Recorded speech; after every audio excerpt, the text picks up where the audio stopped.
50-mile-an-hour winds forecast for tomorrow, guys, so I'm just going to take a quick shot of these roses, our rose border, in hope that they don't get absolutely blown to shreds tomorrow. They're not all out, of course, but this is a David Austin, rather. That was a present for our silver wedding anniversary. And this one is called Fragrant Cloud, and it really is beautiful fragrance. This is nice. This is Silver Jubilee, and then at the back there we've got Albertine. It's all coming out.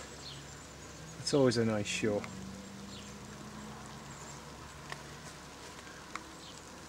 And then show you the other side. This big yellow rose, it's a standard. I've actually put a graft onto it. I showed this before. You can see where the graft is there, bug graft, and it is going to flower, so I can't wait for that to open up. And then this is another David Austin, past its best now, but it keeps throwing flowers out during the summer. Anyway, it's raining, I just wanted to show you those.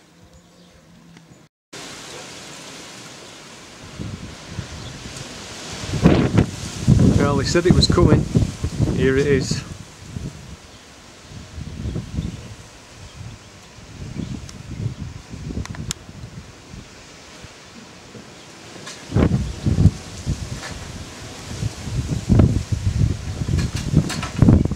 Wind speed's up to around 44 miles an hour at the moment. It's supposed to be getting about 50 plus around midnight tonight, so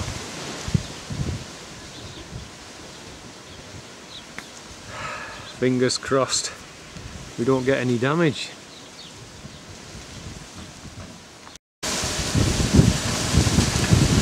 It's about 3 hours after the last clip.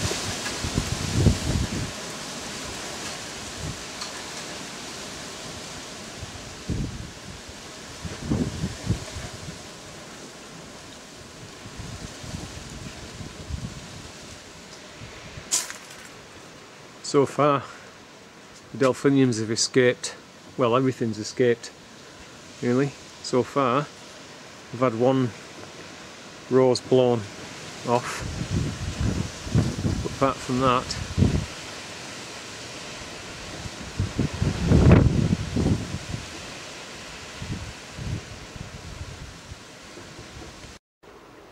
so it's the morning after those awful winds we had last night. It's the 7th of June today, and that was where that was. I suspected that might happen, so it finished it off. It's snapped it. That's one of the alga squash. I've checked the other three, they're okay. So it's a shame, but it's the only casualty, so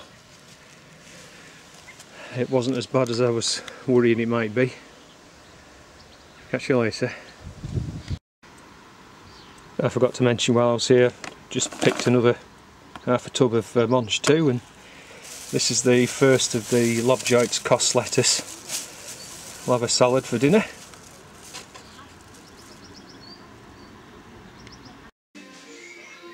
So that's the gooseberry harvest this year. There's 6 mushroom crates there. I'll put the weight on the screen when I do the editing. I think it'll be well down on last year's, and that's primarily down to the lack of water. The berries are smaller. And the first of the pinks, they're starting to open out now. And I think we're on June the 10th, so just another quick little update in the greenhouse. This morning I've been side shooting, cutting off the lower leaves, so to just increase the airflow. So, but they're all looking good, and they're all got the first truss in flower, including the cherries, cherry tomatoes, and the cucumbers are growing quite rapidly now. I haven't seen any flowers as yet, but I guess it won't be too long before they start flowering. That's the update in this greenhouse. Just a little seed saving experiment. So here they do. This is Mizuna, gone into flower, and this is parsley. So I've got some brown paper bags. So when these seed heads ripen, I'm going to stick them upside down in the bags and put them somewhere safe, and yeah, get some seed off them. And with the loganberry, these are the new canes.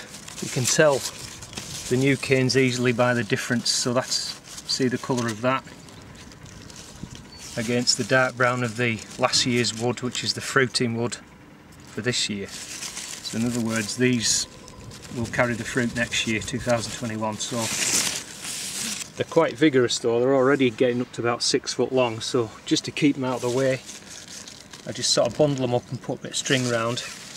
Just try and keep them on the floor really, out of the way, until these are going to be netted before so long. And then once the fruit is gone, the old canes will be removed, and then we can tie in the new ones.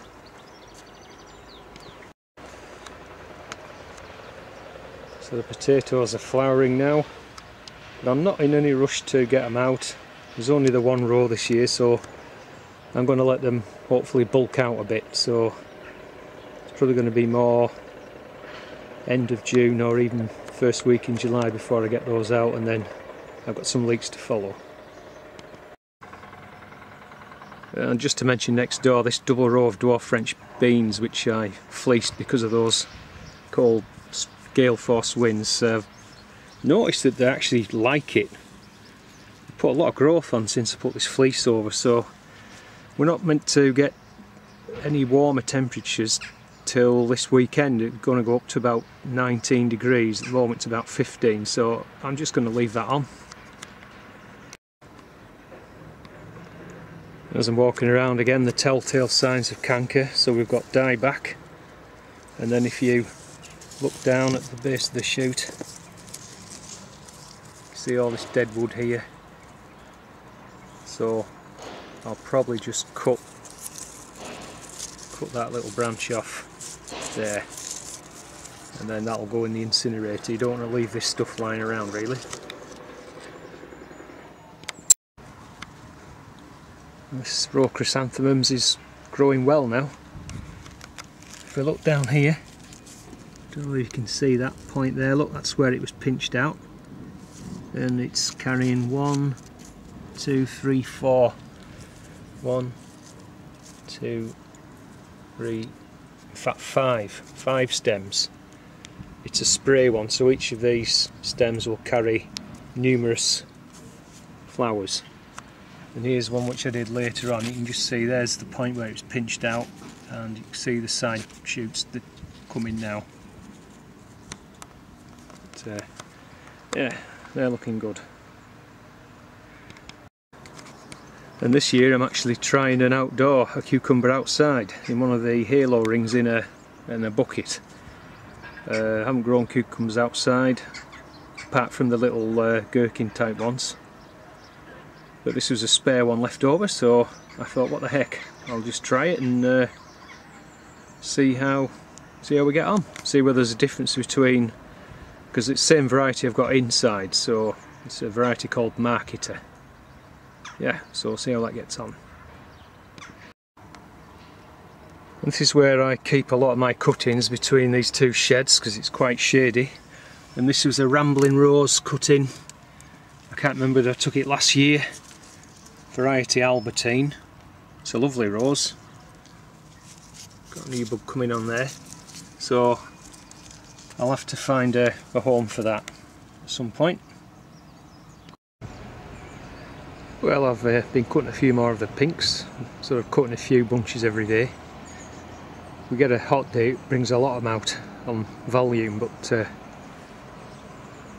quite cloudy today, so they're not coming out as fast. Anyway, I'm going to divide some clumps of this Comfrey and extend it down here. That was always the plan.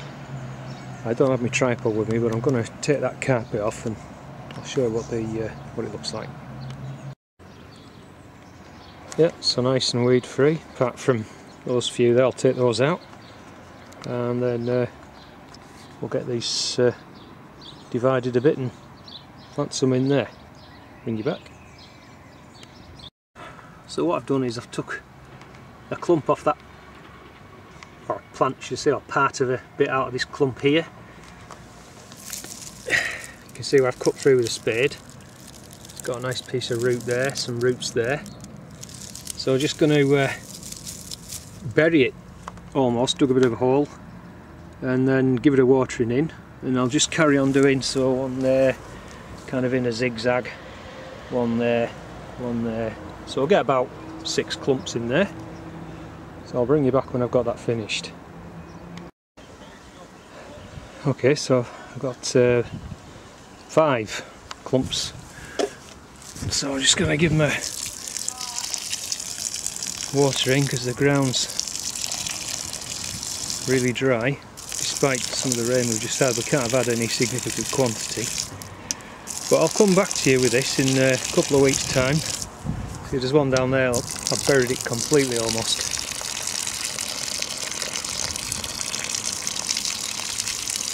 And you can see it's a whole pile of stones. It's poor soil full of rubbish, glass, and yet, going off that lot there, Comfrey thrives in it, so it makes good sense to utilise that space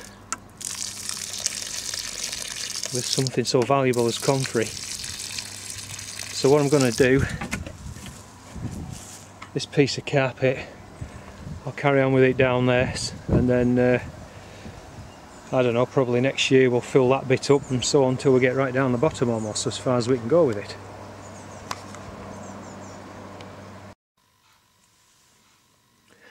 So I was given this wonderful gift from a subscriber of mine, Helen. She's over in Norway and she's really interested in apple growing. I'm not sure. Hang on a minute, phone's ringing. Come back to you. Yeah, sorry about that. That was my mate just ringing. We were supposed to be going off on a walk this afternoon, but heavy rain is forecast, so we've cancelled it. Anyhow, as I was saying about this book, this wonderful book from Helen over in Norway, The Lost Orchard, a French chef rediscovers a great British food heritage. Stories and recipes by Raymond Blanc. So, to be honest, I haven't really had much of a chance to look at it yet, but from what I understand, got those line drawings. Love those.